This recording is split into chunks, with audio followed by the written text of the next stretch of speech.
Selamat datang di dunia Ratatouille, di mana tukang rebahan nggak punya cita-cita, nolep, tentunya tidak ambis tapi bisa jadi chef terkenal berkat Wirog jago masak. Dia ini Remy, tikus yang dianugerahi penciuman serta pengecap yang tajam. Dia bisa langsung tahu bahan makanan hanya sekali cicip dan endus, gula biang, telur, melanin. Karena bakatnya inilah ayahnya yang ketua koloni ngejadiin dia alat detektor makanan buat ngedeteksi racun tikus. Ini suhu beracun, lolos, beracun. Aduh, aku tinggi. Beda sama Wirog lain yang doyan mungut makan dari tong sampah, si Curu cuman mau nyantap makanan yang fresh. Makanya dia sering nyuri makanan dari rumah nenek-nenek. Niat awalnya sih gitu. Tapi pas ngeliat siaran TV tentang chef nomor wahid di Franseh bernama Gostu yang punya resto bintang 5 di Paris dan penulis buku fenomenal berjudul Siapa Aja Bisa Masak, Remy jadi terinspirasi buat mulai masak. Sambil hujan-hujanan dan ditemenin kakaknya Emil, Remy nyobain masak truffle pakai cerobong asap. Jeder.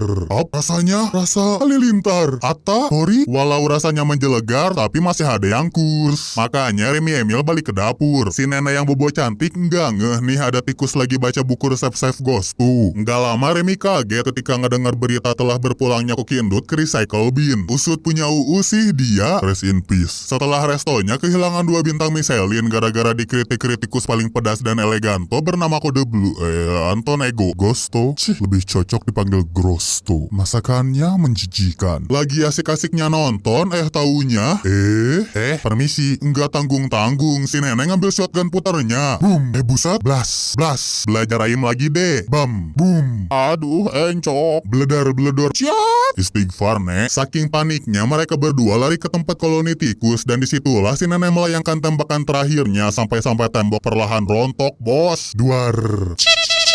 Danco, marki cau marki jun, mari kita cau sebelum hujan turun. Sementara koloni tikus berbondong-bondong evakuasi, Remy malah lawan arus cuma demi ngambil buku resep chef Gosto. Alhasil ketika yang lain udah naik perahu, si Curut ngedayung sendiri ngejar rombongannya di tengah badai. Ujung-ujungnya sih dia ketinggalan terus nyungsep ke air terjun. Remy nyoba nungguin mereka sambil baca-baca buku resep yang taunya, bos, aku halu, jangan bermuram durja, pergilah ke atas. Jadinya Remy ngeberaniin diri deh buat keluar gua tinggalin buku resep. What the fuck? Capek-capek diceritain ditinggalin gitu aja. Baru juga keluar si Curut nemu makanan. Monyet bau. Croissant burik. Sweeper jangan mencuri, memasaklah. Gara-gara dilarang Gostu tepi hantu, ghost.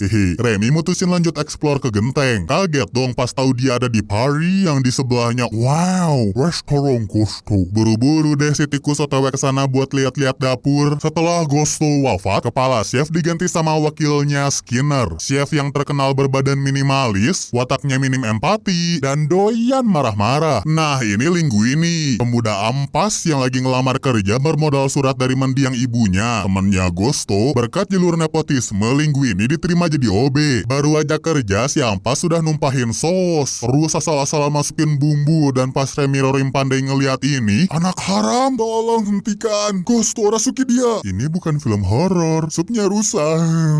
Saking paniknya si Wirog jatuh dari genteng, kecebur ke cucian piring, nyaris keinjak malahan kebakar oven. Dia lari sekenceng-kencengnya, lompat sana lompat sini, yang akhirnya sampai juga ke deket jendela. Tapi Remy berhenti sejenak soalnya penasaran nih sama Linguini.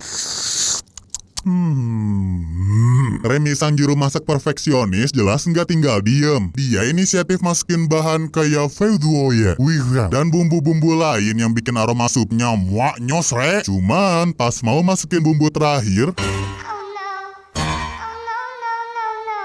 peruluk langsung deh si Wirog dikandangin tepat di saat chef Mini datang mergokin Linguini. Siapa masak berasok? Gara-gara fokus ceramah, Skinner enggak ngeh sup buatan Linguini dibawa sama pelayan. Sempet dicegah sih tapi terlambat. Apesnya lagi makanan tadi pesanan kritikus makanan. Alhasil si kepala chef dipanggil. Makin deg-degan dong si ampas, tapi nggak disangka kata si pelayan, delicious monsieur. Tapi tetap aja si chef Mini mau mecat dia. Untung ada chef judes namanya Colette ngebela si beban. beban. Dia bilang gak adil aja gitu, masa udah dipuji kritikus tapi tetap dipecat. Shit, sorry. Mau gak mau Skinner nerima dia jadi chef magang. Pas lagi marah-marah gitu, gak sengaja dong Koki Mini ngeliat Remy langsung dikeplak pakai sapu, soalnya bahaya banget kalau ada tikus di dapur. Bisa-bisa resto nanti ditutup. Sebelum dijadiin tikus penyet, Linguini buru-buru nangkep Remy pakai toples sembari ngebawa dia keluar buat dibuang ke sungai. Tapi Remy masang wajah melas bikin Linguini gundah. Si beban jadinya curhat-curhat ngomong sendiri sama tikus. Dimulai dari dia yang gak bisa masak sampai dia yang bakal dipecat kalau sekiranya Skinner nyuruh buat bikin ulang sup. Ngangguk. Buset. Si Wiro rupanya ngerti dong sama apa yang diomongin. Nah makanya si beban ngasih syarat. Dia janji bakal ngelepasin Remy asalkan dibantu masak. Tercapailah mufakat antar kedua pihak yang jadinya si Wiro dibawa ke kosan Linguini. Besoknya biar nggak ketahuan sama chef-chef lain, Linguini nyoba nyari cara buat nyelundupin peliharaannya. Awalnya sih mau disimpan di kolor, bang ada keraknya. Karena nggak tega, akhirnya si Wiro disembunyiin di dalam baju. Baru aja masuk dapur, dia udah disuruh kepala Koki bikin sup. Selama masak-masak mereka nggak kompak banget deh. Contohnya pas Linguini asal ngambil bahan, si Wirogi yang nggak bisa bahasa manusia mulai ngegigit terus lari-lari di baju tuannya.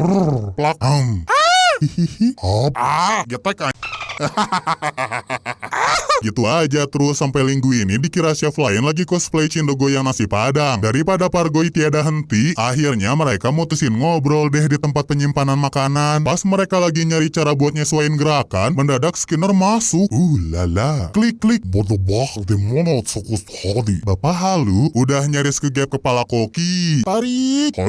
Pas keluar si beban nyaris kesenggol bapak pelayan pula. Berkat ini Remy jadi tahu gimana cara ngendaliin si beban. Biar gerakannya makin afdol, malamnya mereka latihan nih. Si beban disuruh cosplay jadi Gojo, sedangkan si Wiro bakal ngendaliin tubuhnya pakai rambut. Semalam suntuk, Remy menyempurnakan teknik pengendalian boneka Sasori dan ketika balik lagi ke dapur, mereka masak sup dengan anggun li. Terus pas dicobain Koki biadab, 99 China Point. Seleksi udah beres, sekarang waktunya dia di briefing Colette sang pujaan hati. Kiu. Aneh Cang. Duk, gue sunat lu. Meski udah digalakin gitu, si Ampas malah makin jatuh cinta. Diajarin deh Linguini basic-basic masak. Dari mulai jaga kebersihan, jangan pernah menyimpang dari resep, sampai tata cara ngebedain roti top tier. Denger ini. Krenyes.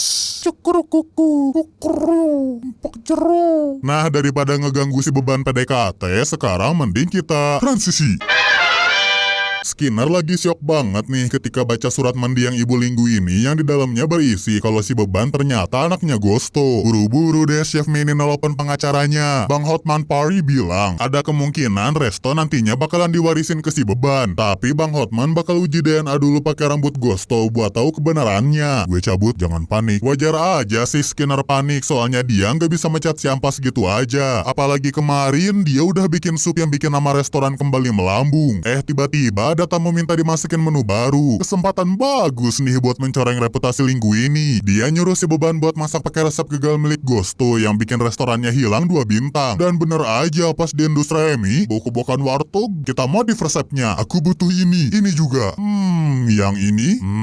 Apalagi ya? Bukan. Nah, awas. Oke, gas. Colette yang textbook banget panik dong ngeliat Linguini keluar jalur. Tapi ya mau gimana lagi, mereka harus segera nyiapin makanan. Lagi-lagi masakan si beban dipuji pelanggan. Malahan tamu lain juga jadi ikut-ikutan mesen. Keberhasilan si beban ngebuat Skinner makin kesel. Dia terus merhatiin gerak-geriknya sampai nggak sengaja ngeliat ada tikus di balik topi. Sebelum Skinner sempat ngelakuin sesuatu, Linguini mutusin keluar dan nyuruh Remy istirahat. Makan yang banyak ya babuku.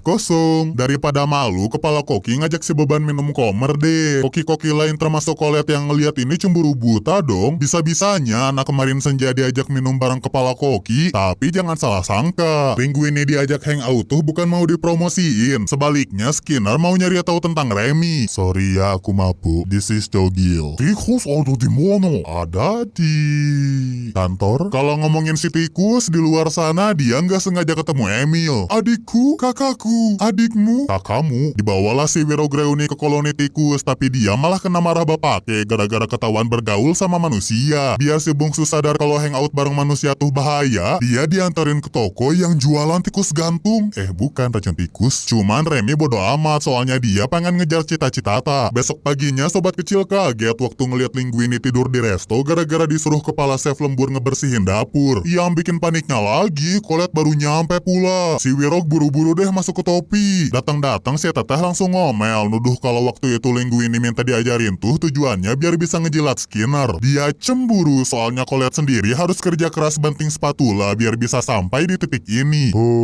Plak, dasar dusta. Si beban yang budak hormon buru-buru ngejar waifunya. Sambil ngeleg-leg dia nyoba ngejelasin ke si teteh kalau ku awalinya harikunya dengan menduakanmunya. Karena susah dijelasin pakai kata-kata, si beban kepaksa ngangkat topinya. Tarik mang. Shish. Oh, inikah cinta menemi vola mademoiselle Wiwi. Hari demi hari Linguini sama Colette jadi makin serasi. Nggak tanggung-tanggung. Mereka kencan brutal, kebut-kebutan naik motor. Gak pakai helm pula. Cinta berseri ngebuat si Ampas lupa diri. Dia bahkan gak ngeh penyelamat hidupnya jatuh. Nyaris kegiles malahan sampai ditimpukin banyak manusia. Kepaksa si Curut balik lagi ke GOT. Sedih banget sih ngeliatnya. Ini kayak pertanda kalau Remy emang udah semestinya stay di comberan. Buat ngebersihin pikiran, dia balik ke resto. Taunya kepergok Emil and the Gang yang kelaparan dan minta diambilin makanan dari dapur. Remy yang udah nggak mau nyuri nolak dong. Tapi pas ngeliat kakaknya bawa, anjir warung segede alaihim. Mau nggak mau dia tunduk ngikutin permintaannya. Tapi sayang tempat penyimpanan digembok. Kepaksa dia ngebrak-ngabrik ruangan kepala koki dan gak sengaja dia nemuin dokumen yang nunjukin Linguini adalah pewaris rumah makan. Tuan, sini bosingon. Mari kita ucapkan terima kasih karena berkat Remy akhirnya Skinner dipecat dan Linguini berhasil mewarisi restoran ayahnya. Seketika nama Linguini pun viral. Dia dipuja wartawan sampai-sampai si Ampas jadi kepedean. Bapak les masak di mana? Buat apa? Tabiatnya aku jago masak. Semuanya turun lewat DNA. Jambatung, idih congornya. Jumpa pers rupanya narik perhatian Anton Igo. Dia buru-buru kesana buat mengacau. Galing, seleketep. Wahai pemain baru, ingat akulah musuhmu. Dasar guru malnutrisi. What the fuck? Kacau. Kartu merah. Sehabis kena ulti Nolan, si kritikus Brengskill langsung pergi. Trash talking tadi bikin si Ampas makin deg-deg saking frustasinya dia ngejadiin Remy bahan pelampiasan. Dia dikatain sengaja narik-narik rambut di depan pers lah karena nggak mau ngeliat Linguini simmer.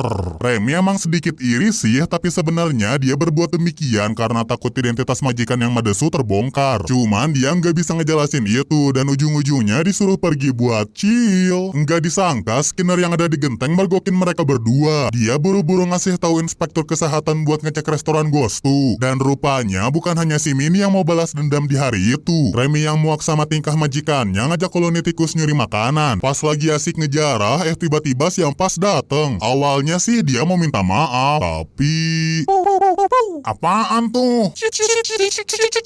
Untuk kali ini bener-bener deh Remy diusir. Setelah absennya si Wiro, kondisi di dapur makin kacau balau. Linguini selaku kepala chef nggak bisa ngatur timnya. Remy yang ngeliat itu kasihan juga sih, sekaligus sedih karena nggak bisa ngebantu. Makanya Emil nyoba ngehibur adiknya. Wih, sidak tong sampah. Baru juga mulai studi tour, taunya Emil nyaris masuk perangkap sebelum diselamatin sang adik. Kerja wajib buat aku graduate.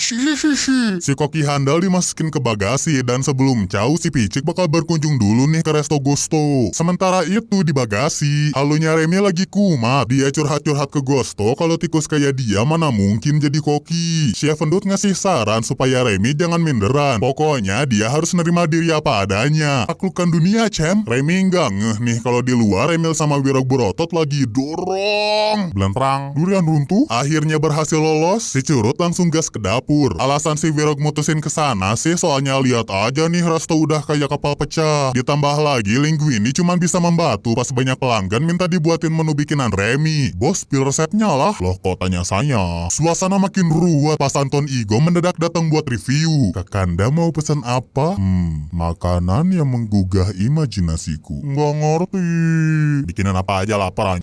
Siap! Bukan cuma Anton doang yang minta dimasakin menu spesial, soalnya Skinner yang lagi nyamar pesan makanan yang sama. Sementara itu Remy Remy lagi nekat nih masuk ke dapur. Otomatis chef-chef lain pada ngamuk. Untung sebelum jadi tikus geprek, dia lebih dulu diselamatin Linguini. Si beban sekalian ngaku kalau selama ini Remy lah yang ngebantu masak. Alhasil chef lain pada kecewa karena ngerasa kena scam. Satu persatu dari mereka gantung afronta terkecuali Kolet. Buat ngelampiasin kekesalannya, si teteh mutusin ugal-ugalan deh. Sini abang tilang. Bang gue. Pas banget Mbak Judes ngeliat buku si Chef Endut yang bilang kalau siapa aja bisa masak. Dia sempet dilema tapi akhirnya mutusin balik lagi. Percuma juga sih soalnya Linguini udah pasrah sama keadaan. Kini tinggal Remy dan gak mungkin juga dia bisa nyiapin orderan pelanggan sendirian. Nah disitulah babehnya datang sambil minta maaf gara-gara udah nyepelein mimpi anaknya. Gaskun, gaskun, gaskun, gaskun. Alamak, tua. Walau si inspektur disekap, Remy tetap patuh protokol kesehatan kok. Sebelum masak-masak, Wirog Militan disuruh mandi wajib dulu. Solid. Linguini kaget lah pas ngeliat pasukan tikus masak-masak. Berhubung dapur diurus Remy, si beban inisiatif jadi pelayan. Sebenarnya masih kurang asisten koki sih yang kebetulan Kolet nyampe. Tercengang. Untuk menu khusus Igo, pilihannya jatuh ke makanan rakyat jelata bernama Ratatouille. Nggak perlu waktu lama buat mereka nyiapin menu utama yang kalau dipikir-pikir mirip kerupuk seblak ditumpuk-tumpuk ya. Hidangan spesial pun diantar deh ke Skinner dan Igo.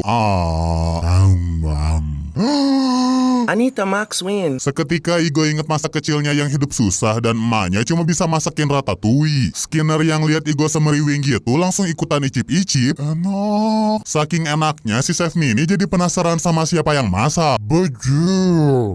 Udah puas sama makanannya, Igo minta Linguini buat dikenalin sama si chef. Tapi sebelum itu dia disuruh nunggu dulu sampai restoran tutup. Ini tuan kokinya. Tanpa sekata-kata apapun dia cabut dari sana. Bakalan kaget sih karena di reviewnya guru kurang gizi ternyata muji masakan si tikus. Selain itu dia ngungkepin permintaan maaf ke Gosto soalnya dulu pernah ngeremehin bukunya yang bilang siapa aja bisa masak. Gara-gara ulasannya sendiri karier Anton pun di end. Sama halnya dengan restoran Gosto yang ditutup setelah ngelanggar protokol kesehatan. Tenang aja kok, para protagonis nggak sepenuhnya pengangguran. Berkat Igo sekarang mereka kerja di tempat makan miliknya yang bernama Ratatouille. Restoran kecil yang selalu ramai pengunjung. Bahkan cuma manusia terbatas juga boleh memanjakan lidah mereka. Kita hanya menyajikan daging pilihan. Daging apa kak? Sini aku bisikin. Daging tikus.